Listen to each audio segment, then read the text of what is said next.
అంటూ ప్రశంసలు వెల్లువెత్తున్నాయి. మున్నేరు వాగు వరద ప్రవాహం నేపథ్యంలో ఒకసారిగా వరద ఉధృతిలో ఖమ్మం ప్రకాష్ నగర్ బ్రిడ్జిపై 9 మంది చిక్కుకున్నారు. హెలికాప్టర్లతో రక్షించేందుకు అధికారులు తీవ్ర ప్రయత్నాలు చేశారు. కానీ ఇదే టైంలో వారిని కాపాడేందుకు జేసీబీపై ఒంటరిగా వెళ్లాడు సుభాన్.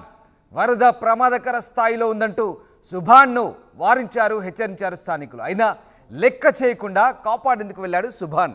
పోతే వాళ్ళలో నేను ఒక్కడిని, వస్తే 10 మంది అంటూ కామెంట్ చేస్తూ మరీ వెళ్ళాడు. ఆ 9 మందిని సురక్షితంగా తీసుకురావడంపై ఇప్పుడు అభినందనలు వెల్లువెత్తున్నాయి.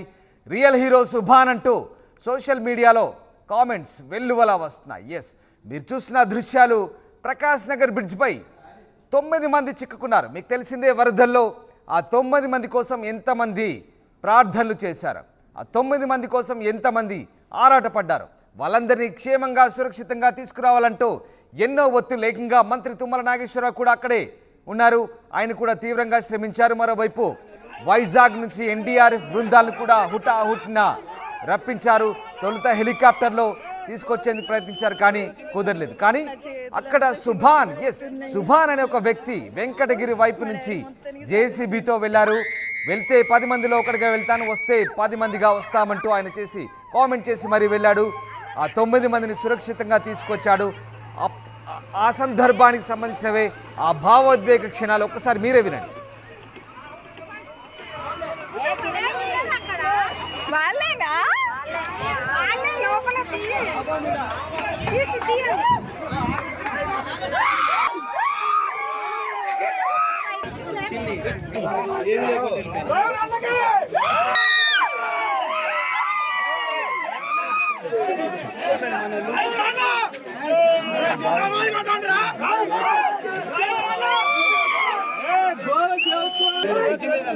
నా చేతులంతా చిగురు చిగురు అవుతున్నాయి.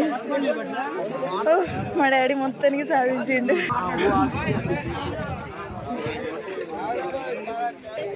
సుభాన్ తమ వాళ్ళని రక్షించడంతో ఒక్కసారిగా అక్కడ భావోద్వేగ క్షణాలు.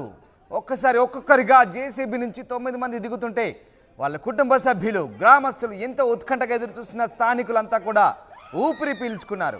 సుభాన్ను అభినందించలేక ఉండలేకపోయారు. సుభాన్ను హత్తుకున్నారు.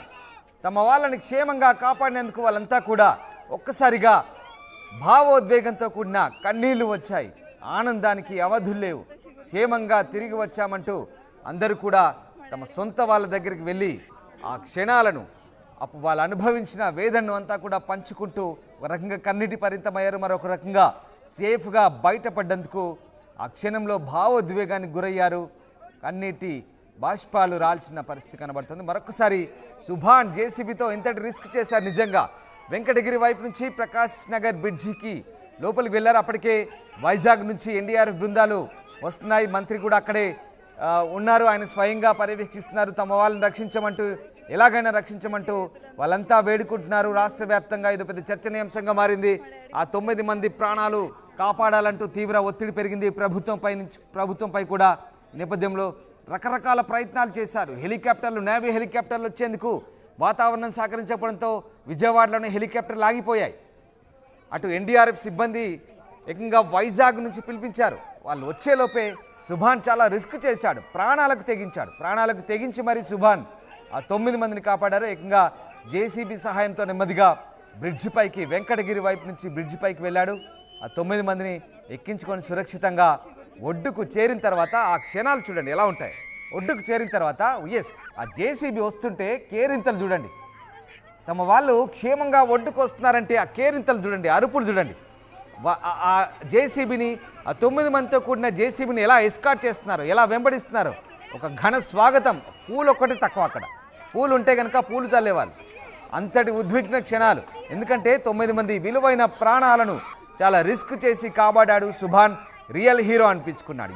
నిజంగా ఆ సమయంలో ఏం జరిగింది, ఆ ఉత్కంఠ క్షణాలు, ఆ ఉద్విగ్న క్షణాలకు సంబంధించి ఆ సందర్భం మొదటి నుంచి ఆ 9 మంది చిక్కుకున్న దగ్గర నుంచి వాళ్ళని సురక్షితంగా సేఫ్గా ఒడ్డుకు చేర్చే వరకు మొత్తం ఎపిసోడ్ని, ఆ ఉద్విగ్న క్షణాలను మా ప్రతినిధి ఉదయ్ మీకు అందించే ప్రయత్నం చేస్తాడు.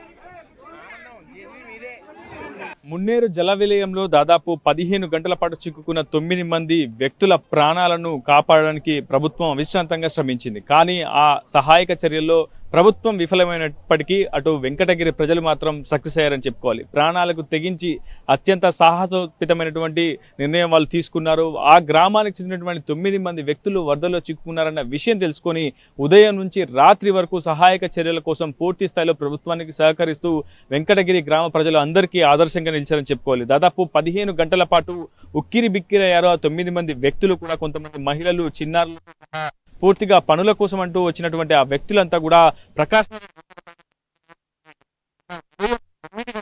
పూర్తిగా రాత్రి వరకు కూడా వరద ప్రవాహం అంతకంతకు పెరగడంతో మున్నేరు పూర్తిగా పరివాహక ప్రాంతంలో జల విలయమే సంభవించిందని చెప్పుకోవాలి. దాదాపు కోట్ల మేర నష్టమైతే వాటిల్లింది. ఒకవైపు ఆస్తి నష్టం, మరోవైపు ప్రాణ నష్టం కూడా సంభవించింది. పాలేరు నియోజకవర్గంలో కూడా కొంత ప్రాణ నష్టం సంభవించినటువంటి సిచ్యువేషన్ ఉంది. అయితే 9 మంది ప్రాణాలను కాపాడడం ఎందుకు అటు ప్రభుత్వం కూడా చాలా అవిశ్రాంతంగా శ్రమించిందని చెప్పుకోవాలి. ఒకవైపు ఏపీ ప్రభుత్వంతో మాట్లాడి పూర్తిగా సహాయక చర్యల్లో హెలికాప్టర్లను కూడా రంగంలోకి దించేందుకు అటు మంత్రులు ప్రయత్నం చేసినప్పటికీ ఆ ప్రయత్నాలన్నీ కూడా విఫలమయ్యాలని చెప్పుకోవాలి. ఒకవైపు ప్రతికూల పరిస్థితులు, మరోవైపు చిమ్మ చీకటి.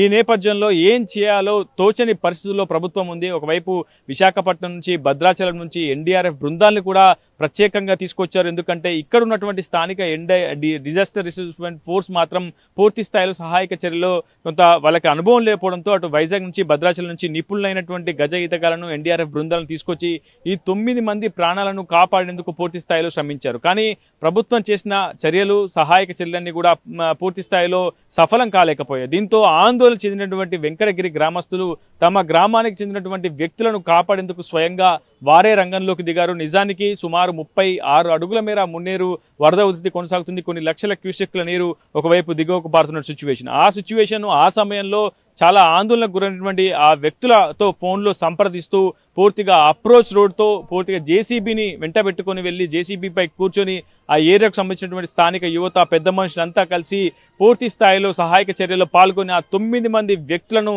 సురక్షితంగా ఒడ్డుకు చేర్చినటువంటి సందర్భం. నిజంగా వెంకటగిరి గ్రామ ప్రజలు చేసినటువంటి ధైర్యము, సాహసము నిజంగా పూర్తిగా ఎవరికి చేయలేనిదని చెప్పుకోవాలి. ఎందుకంటే ప్రాణాలకు తెగించి ఒకవైపు ఒక చిమ్మ చీకటి, మరోవైపు లక్షల క్యూసెక్ల నీరు. ఈ వరద ఉధృతిలో చిక్కుకున్న 9 మందిని వెంకటగిరి గ్రామ ప్రజలు ప్రస్తుతం కాపాడారు. నిజంగా వాళ్ళందరికీ కూడా ఆర్టీవీ హ్యాట్సాప్ చెప్తుంది. ప్రస్తుతం ఆ 9 మంది వ్యక్తుల్లో ఓగబోయిన శ్రీనివాసరావు అనే వ్యక్తి ఉన్నాడు. సుమారు 15 గంటల పాటు వారికి ఏ విధమైనటువంటి త్రాగునీరు అందింది, అసలు ఆహారం అందిందా లేదా, ఆ 13 గంటలు, ఆ 15 గంటలు వాళ్ళు ఏం చేశారు, ఎలాంటి సమస్యలు ఎదుర్కొన్నారు. ఒకవైపు 2 వైపులా ప్రకాష్ నగర్ వంతెనకు 2 వైపులా మున్నేరు వరద వచ్చి చేరడంతో వాళ్ళ పరిస్థితి ఏ విధంగా ఉంది. నిజంగా నిన్న రాత్రి గండం గడిచిందని చెప్పుకోవాలి. కానీ ఒకవేళ ఎగువ ప్రాంతాల్లో మున్నేరు క్యాచ్మెంట్ ఏరియాలో ఒకవేళ వర్షం సంభవిస్తే, ఎగువ ప్రాంతాల నుంచి వర్షం వస్తే మాత్రం నిజంగా ఈ రోజు మనం వెంకటగిరి గ్రామస్తులను చూసే పరిస్థితి కూడా ఉండదు. చాలా దురదృష్టకరమైనటువంటి సంఘటన మనం ఈ రోజు వినాల్సి వచ్చేది. ప్రస్తుతం అదృష్టవశాత్తు వీళ్ళంతా కూడా ప్రాణాలతో బతికి బట్టగట్టారు. ప్రస్తుతం